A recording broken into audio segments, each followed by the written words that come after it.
Educational creativity চ্যানেলে সকলকে স্বাগত। এসএসসি নিয়ে বড় খবর সামনে এলো। কলকাতা হাইকোর্টে হয়ে গেল মামলা।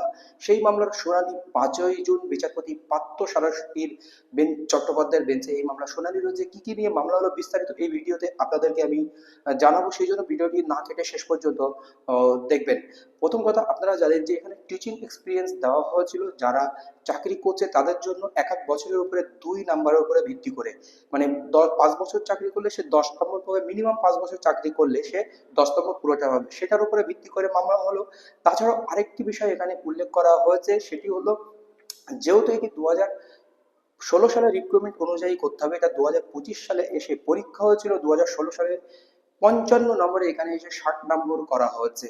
এছাড়াও এখানে শিক্ষাগত অভিজ্ঞতা মানে শিক্ষাগত যোগ্যতা যেগুলো এলিজিবিলিটি, মানে গ্রাজুয়েশন, পোস্ট গ্রাজুয়েশন বা বিএড, যে সমস্ত কোয়ালিফিকেশনের নাম্বারগুলো 10 ছিল সেটা হচ্ছে 35।